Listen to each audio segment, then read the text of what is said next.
Belum lama ini Sony Kamera Global mengeluarkan kamera baru untuk jajaran flagship mirrorless-nya dengan beberapa pembaruan yang menarik. Highlight-nya itu ada di sistem AI autofocus-nya yang sekarang diproses secara terpisah oleh prosesor khusus AI-nya. Jadi bukan di prosesor utamanya. Tapi sebagai pengguna Sony A74, bukan cuma itu daya tarik yang dibawa oleh A7R5 ini. Dan mumpung gue lagi dapat kesempatan, kita akan bahas.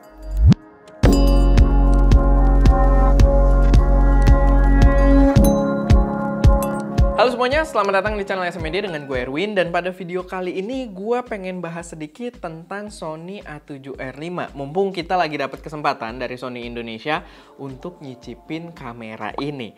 Dan gue pribadi sangat-sangat excited karena memang dia membawa beberapa pembaruan yang membuat para user Sony tipe-tipe sebelumnya, termasuk kita juga kan pakai Sony A74 ada di sini.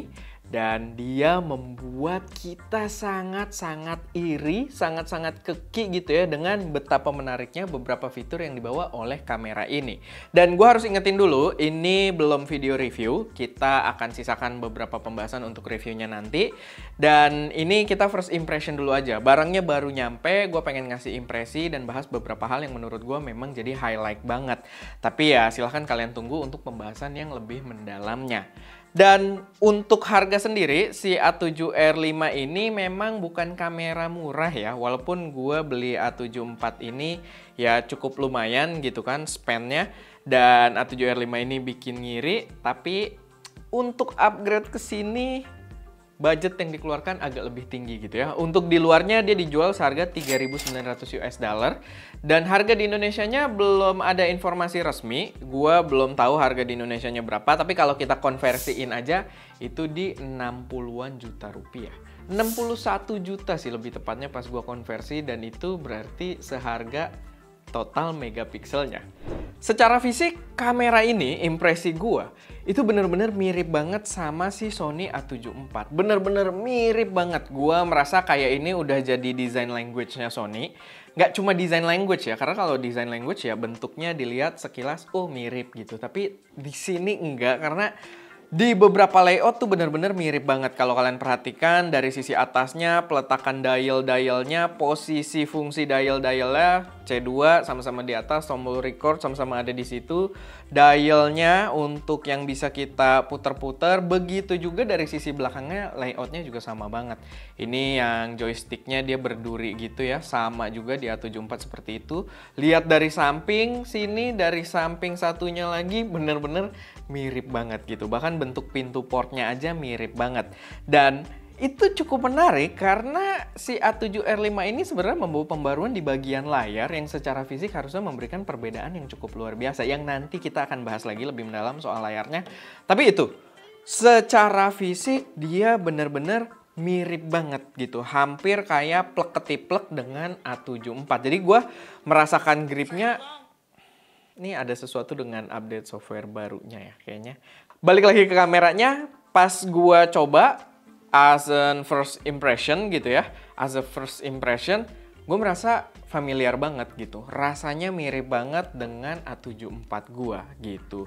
Cuman gue sih merasa kayaknya di sini agak lebih berbobot dikit aja gitu ya. Secara spesifikasi juga harusnya dia membawa hal yang memang lebih dahsyat gitu kan. Jadi bobotnya beda tipis ya harusnya sangat wajar.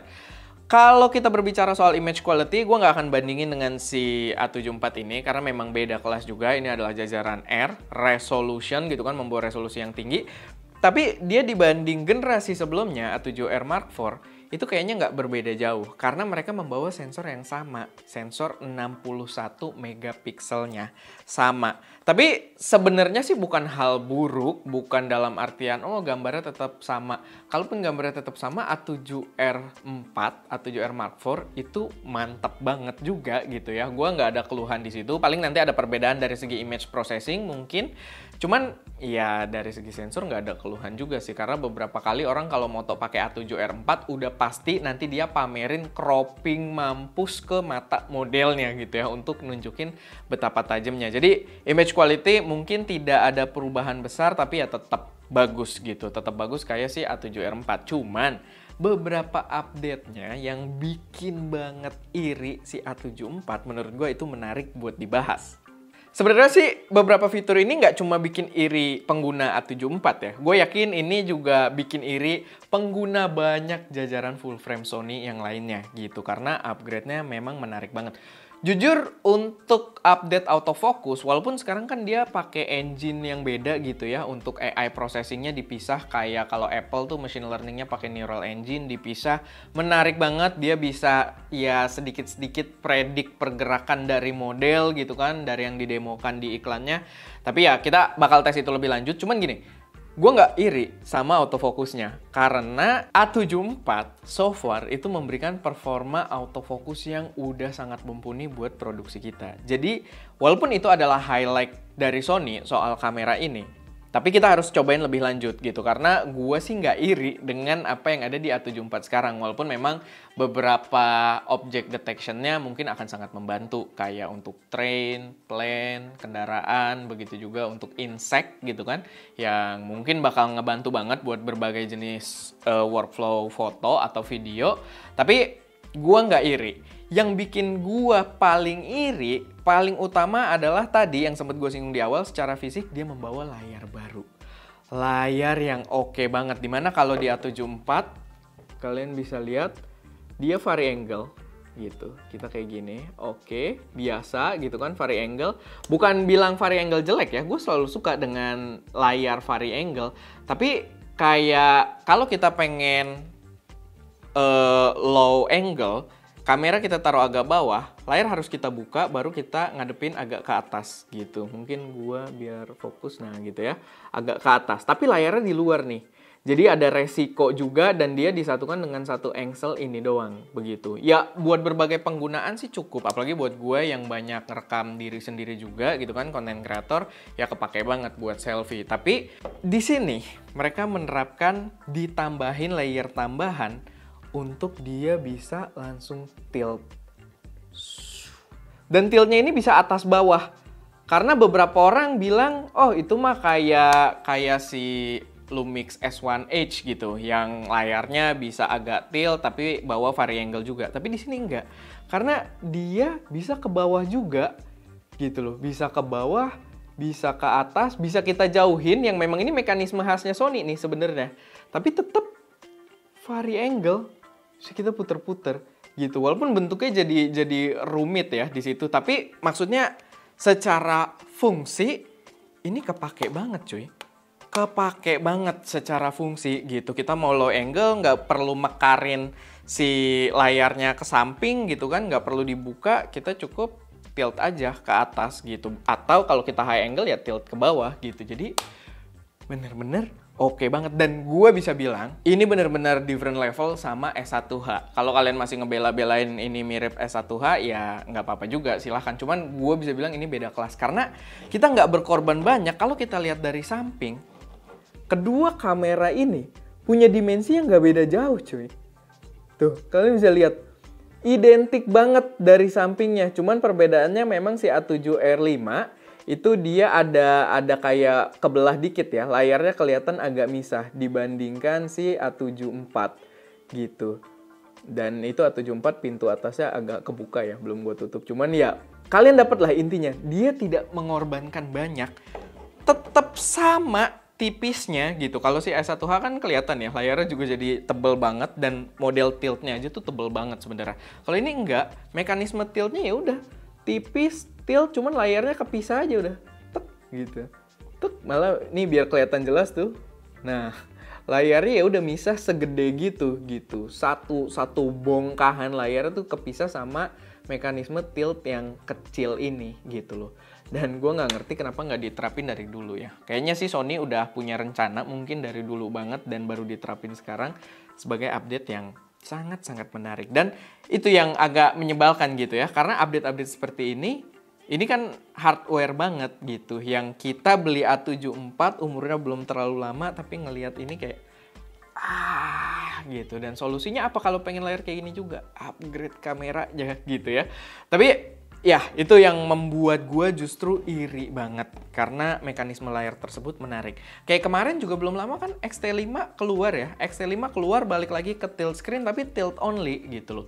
Gue juga ada beberapa masukan untuk Fujifilm. Dulu gue pernah sampein kenapa mereka nggak terapin layar X-T100-nya lagi gitu ya. Karena layar X-T100-nya juga bisa jadi answer buat orang yang pengen tilt doang atau pengen ngadep ke depan. Itu bisa jadi solusi juga gitu. X-T100 tuh lebih oke dibandingkan A6400 yang flipnya dia lewat atas gitu kan. Kalau pakai mikrofon atau semacamnya jadi agak susah. Cuman ya Fuji memilih ya udah balik lagi ke tilt biasa untuk si X-T5. Dan kalau mereka menerapkan ini, gue rasa mantep banget gitu ya. Tapi gue yakin ini mungkin dieksklusifkan dulu sama Sony.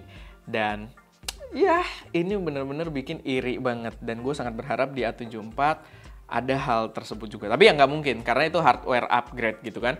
Dan selain dari layar, oke layar udah mantep banget. Layarnya juga resolusinya setahu gue lebih tinggi di sini. Tapi kita akan bahas itu lebih mendalam di reviewnya. Selanjutnya yang menurut gue perlu juga, bukan perlu juga ya. Maksudnya bikin iri aja gitu ke jajaran Sony yang lain adalah update soal menunya juga. Gua kira main menu yang menunya itu semua di-compile kayak gini, gua kira ini adalah eksklusif untuk cinema lainnya Sony. Dan sekarang ternyata enggak, ada di Alpha-nya aja, di model biasanya. Bukan model biasa juga sih, maksudnya ya jajaran Alpha gitu kan. Dan ini gua pengen banget ada di A74 gitu loh. Gue tidak tahu apakah Sony akan mendatangkan update firmware ke sini atau akan keep ini sebagai eksklusif aja pada kamera-kamera terbarunya. Ini juga nggak tua-tua banget, tapi gue tuh sangat berharap ini ada di A74. Karena ini ngebantu banget. Mungkin kalau di mode foto gue belum tahu ya sebantu apa, tapi gue yakin bantu banget. Cuma di mode video ya karena ini interpretasi dari menu cinema juga gitu kan. Ini ngebantu banget. Semua settingan di-compile ke situ, walaupun di situ agak terang ya kayaknya, tapi ya semoga masih kebaca. Semua settingan di-compile dalam satu menu gitu loh. Gue bisa atur, oh ternyata white balance-nya masih auto, walaupun dia auto white balance-nya ada klaim tersendiri juga, lebih bagus dengan AI processing-nya. Lalu ada resolusi 10-bit 422 atau enggak, format yang dipakai apa, ISO, dan PP-nya sampai ASIS-nya juga ditaruh di sini gitu kan. Yang kalau kalian pakai S-Log 3 atau flat profile lainnya, ASIS itu biar warnanya bisa langsung kelihatan, kayak langsung pakai LUTs gitu ya. Itu juga ada di sini, dan gue jadi sebel gitu loh. Kenapa? Ini jadi bukan jadi sebel ya, jadi iri gitu loh. Gue jadi iri kenapa di A74 tuh nggak kebagian, padahal dia masih baru juga. Gue sih berharap Sony akan sangat bijak kalau update firmware di A74 membawa menu tersebut, karena itu bener-bener bikin iri banget. Karena kan di di FX3 kan tadinya nggak begitu juga, cuman FX3 di update, firmware update, bawa fitur tersebut, makanya gua kira itu eksklusif untuk cinema gitu. FX30 juga bawa yang jajaran lebih murahnya, cuman sekarang di Alpha 7R Mark V ternyata juga bawa, dan gua pengen, tolong Sony ya, jadi menu itu kalau bisa jangan eksklusif ke harus upgrade kamera gitu. Ada firmware update. Apalagi kan A75 kayaknya masih lama banget ya. Ini kan masih baru juga. Jadi gue sangat berharap update firmware tersebut. Tapi itu, jadi sebenarnya singkat aja sih. Gue nggak tahu videonya singkat atau enggak ya. Tapi ya itu aja. Gue cuma pengen bahas kalau si A7R5 ini dia membawa impression yang benar-benar mirip sama si A74 secara bentuk bodinya. Cuman tadi membawa fitur-fitur yang bikin gua iri parah gitu ya. Kayak layarnya, begitu juga menu dalamnya yang harusnya bisa di A74 gitu. Kita tinggal lihat nanti Sony kayak gimana. Tapi itu aja sedikit impression gua setelah nyobain A7R5 ini. Setelah nyobain dikit A7R5 ini, kedepannya ya pastinya masih banyak hal yang bisa kita bahas di sini. Kayak ini juga di sisi depannya ya, dia kayak ada light meter gitu, gua belum bahas. Itu kalau nggak salah untuk white balance yang lebih oke juga. Tapi ya paling itu aja sih buat video kali ini, sedikit update dulu aja. Dan ya Kalau misalkan ada koreksi saran atau pertanyaan, atau kalian punya saran kita mau tes bagian apa untuk A7R5 ini, silahkan taruh aja semuanya di kolom komentar. Gua akan berusaha sebisa mungkin ya. Tapi manage ekspektasi kalian, karena waktu kita buat cobain juga sangat sebentar. Gue juga masih utang beberapa pembahasan soal FX30 ya ke kalian gitu kan. Bukan utang ke Sony-nya, utang ke kalian. Karena kalian kepo banget sama yang 4K slow-mo-nya noise gitu kan. Jadi ya itu, gue akan berusaha sebisa mungkin. Silahkan kalian bantu gue juga di kolom komentar biar nanti mungkin ketika pembahasan tidak ada yang miss gitu kan dari review gue. Oke, paling itu aja sih. Gue Erwin, di belakang kamera Daska, dan jangan lupa untuk berkarya.